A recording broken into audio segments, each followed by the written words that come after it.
Hi, I'm Chris, and welcome to my channel, Synergistic Singing. Today I want to ask and then begin to answer a really interesting question, which is, should you sing the way you speak? The truth is that no, you should not sing the way you speak, and yes, you should. It really depends on a lot of variables. So I want to go through a lot of those variables because this will give you a really great way to see your own speaking habits that might be going into singing that wouldn't be helpful, and then also see the speaking habits that you should keep that are actually really working for you. And since you know your speaking voice really, really well, you've been practicing it your whole life, it's really nice to start from that home base. So today I'm going to show one particular speaking habit that most people have, although there's always exceptions, that is not helpful when you're singing.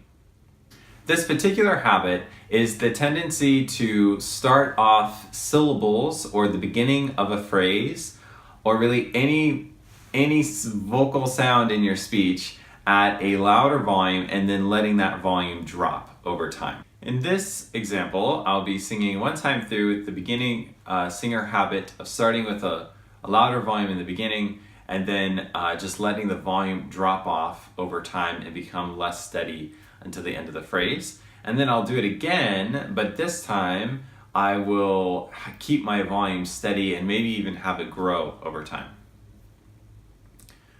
I think of what the world could be, a vision of the one I see. A million dreams is all it's gonna take. Okay, so you can kind of hear the volumes dropping off. Now I'll do it again, but this time I'm gonna keep my volume steady. And I'll try to keep all the other variables the same and the amount of expression and everything else that I'm doing the same.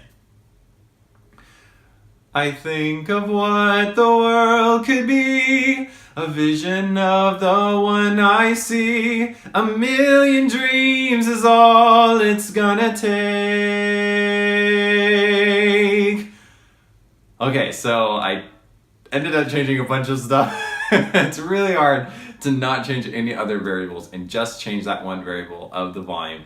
So there is other things going on there, but hopefully you can tell that with the other one, I had this really steady application of energy over time, and it was easy to sense that because the volume was really steady and it wasn't dropping off suddenly. Let's see what this is like in speech. It's really weird in speech, and so it kind of makes sense why we have our regular speaking habits. So if I just said it, I think of what the world could be, a vision of the one I see.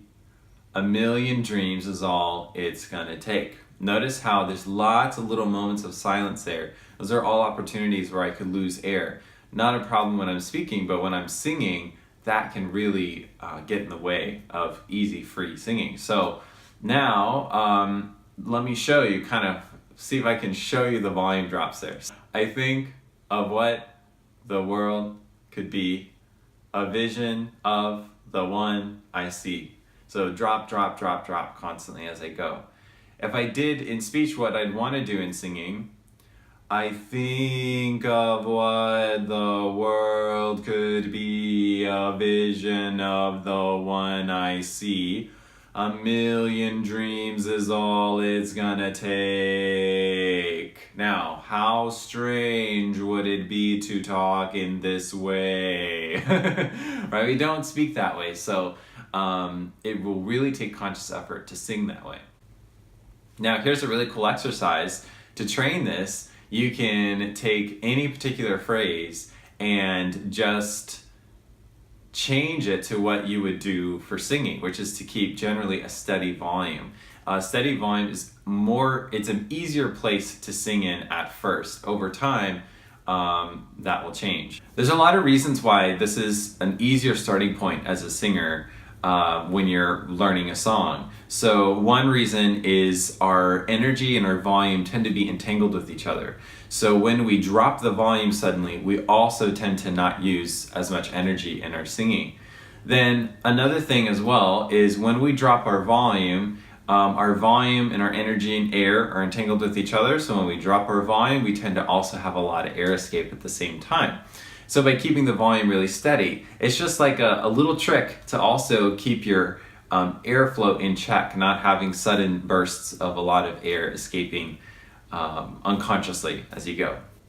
Then in addition to all this, it also tends to sound more musical, not all the time, but it does tend to fit a little bit more with what you're going for sound-wise. Sometimes that's totally not true. If you want a more rhythmic kind of feel, bouncy kind of feel, then maybe not. But when you're first learning a song, you go for what's the easiest technical thing to do first, and then answer those other artistic questions as you go. I want to encourage you to try this exercise out. Try it with a few phrases, have some fun with it, and for more videos like this, make sure to subscribe. And for voice lessons, either online or in my Austin, Texas studio, go to synergisticsinging.com/schedule a lesson. Thanks for watching.